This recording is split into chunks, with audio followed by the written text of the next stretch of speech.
Are you awake yet?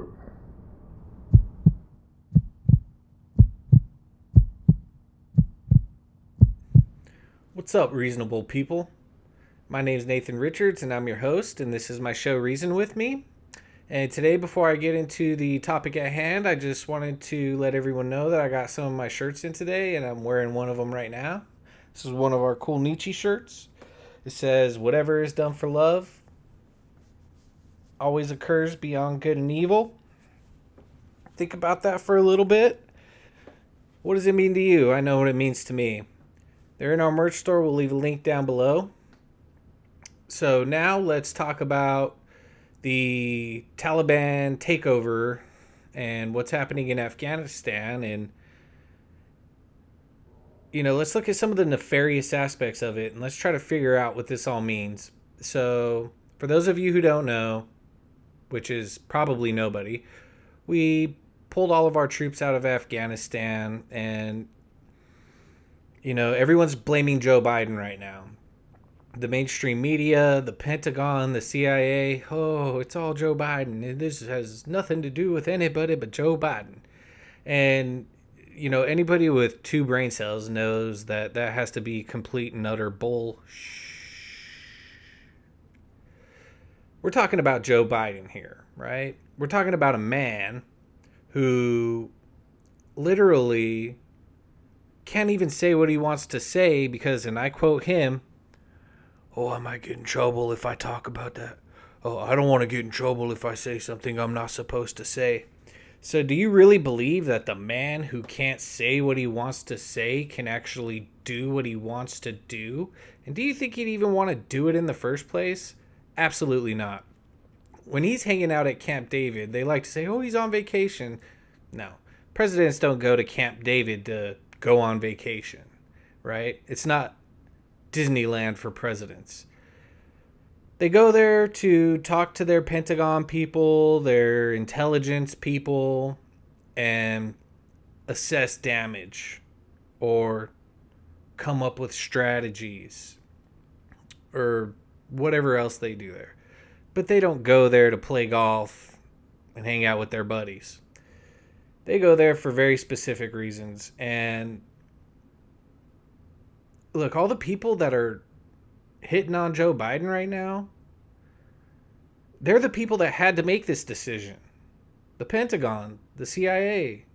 Joe Biden and his administration would not do this without their approval. At least someone there at the top of those organizations had to approve this. So now let's take a look at some of my theories on why this happened. My first and least likely to be reality theory is that we pulled out to give the Taliban enough rope to hang themselves. And maybe our government was anticipating that when we left Afghanistan, the Taliban would overplay their hand, giving us an excuse to go back in with more troops, more money, and more artillery, and maybe finally accomplish the mission in a more ruthless way. That's my first strategy. And I think it's unlikely because, look, if you look at Afghanistan on a map, you would see that it's in a place strategically that is very advantageous to the United States. Okay, it's very close to China, very close to Iran, on the border of Iran, very close to Pakistan, three of our enemies. And it's close to India, who is surrounded by enemies of the United States, or at least perceived enemies of the United States. And it's a good place for us to be if we ever were threatened by our enemies or our allies were ever threatened by our enemies. So strategically, it would be considered a mistake to leave Afghanistan. If you're thinking about war with other countries and stuff like that, that's basically like taking your own rook off the board and giving it to your opponent, right?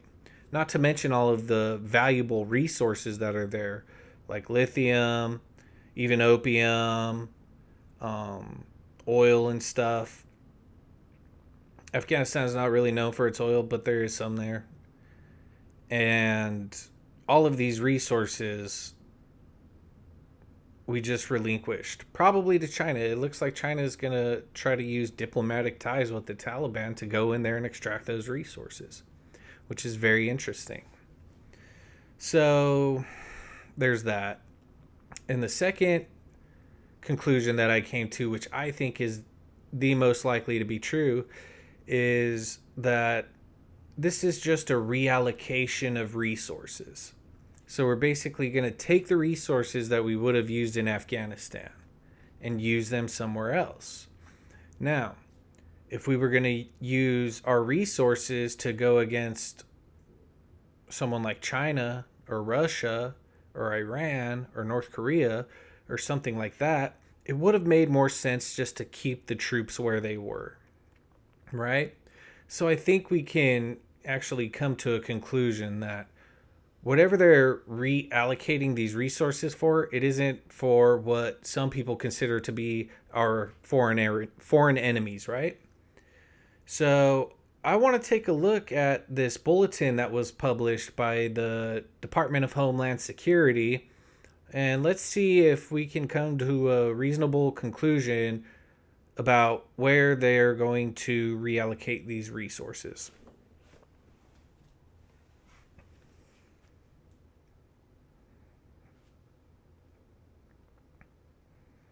So the title of the bulletin is Summary of Terrorism Threat to the U.S. Homeland.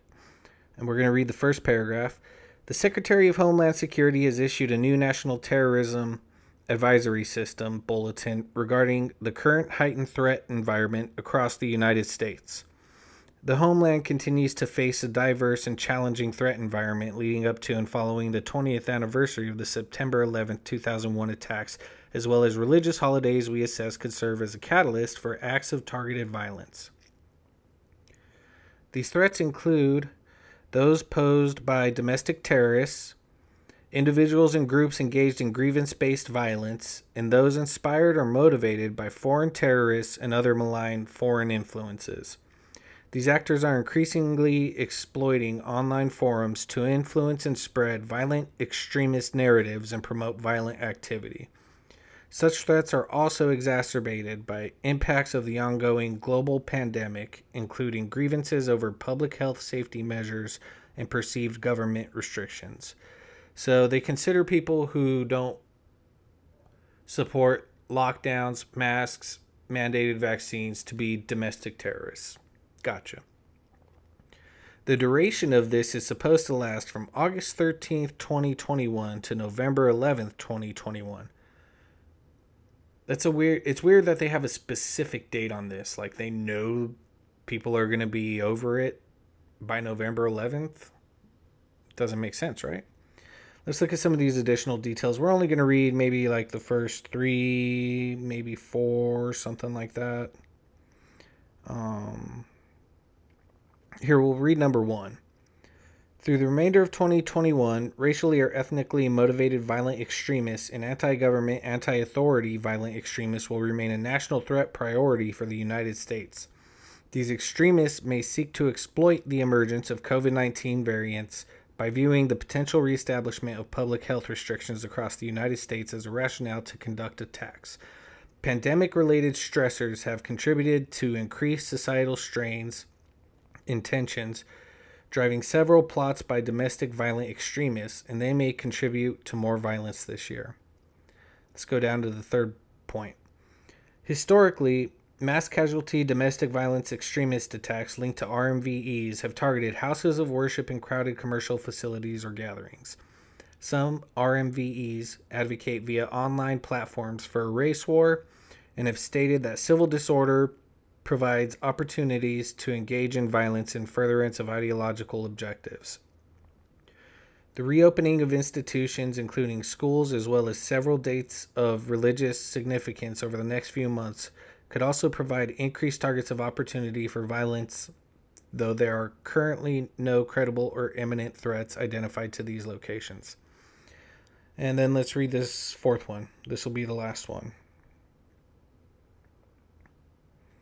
Foreign and domestic threat actors, to include foreign intelligence services, international terrorist groups, and domestic violent extremists, continue to introduce, amplify, and disseminate narratives online that promote violence and have called for violence against elected officials, political representatives, government facilities, law enforcement, religious communities or commercial facilities, and perceived ideologically opposed individuals. There are also continued non-specific calls for violence on multiple online platforms associated with DVE ideologies or conspiracy theories on perceived election fraud and alleged reinstatement and responses to anticipated restrictions relating to the increasing COVID cases. So essentially, what they're saying is that conservative leaning, center leaning, libertarian leaning individuals are the new domestic terrorists. And, this ain't the first time they've said it. They've said it before. In fact, the former head of the CIA, John Brennan, specifically said libertarians and, people who oppose them ideologically. And they talked about using violence against them and imprisoning them and all kinds of stuff, right? These people are nuts. But, I'm not worried about the Taliban having Afghanistan. That's not my country. And I saw what the men there did. They ran like cowards. And if their women and children suffer, personally, I believe that's on the men in their society who weren't brave enough to defend them. And, I wouldn't be surprised if in 2 years, Joe Biden's still president, our border's still open, and the Taliban have made their way to Mexico. Muhammad shaved his beard, changed his name to Miguel, and our border patrol just lets him walk right on in. I could see that's not even far-fetched. That's closer to reality than it is fantasy. And who knows, maybe one day I'll just be driving down the street and I'll see Taliban and they'll pull me over and they'll be like, "Where the gays at?" And I'll be like, "Okay, they're over there. Yeah, you can have them because they ain't doing me any favors. Like I did them favors, right? Because I supported gay marriage. And, to pay me back, they supported men walking around naked in our daughter's locker rooms. So they're over there. And there's a tall building that way. But with that being said, I'm worried about where these resources are going to go. The resources that they're not going to be using in Afghanistan, because we all know that they were given $700 billion this year, our defense apparatus, right? So where's that money going to go? What are they going to do? It looks like they're planning on using some of it at home, and they're planning on using some of it against us. So with that being said, I just want to thank you for watching the video today. Please like and subscribe and comment. Check out the merch store. Follow me on Gab. I'll post the link in the description, and this is the link right here. And follow me on Rumble. This is the link right here. There's also a link in the description that you can just click on. And yeah, let me know what you think. I'm interested in hearing other perspectives, things that I didn't think about. But I think I'm pretty close to home. If I'm not dead accurate, I'm pretty close to home. So let me know, and I hope to see you on the next video. Thanks. Peace.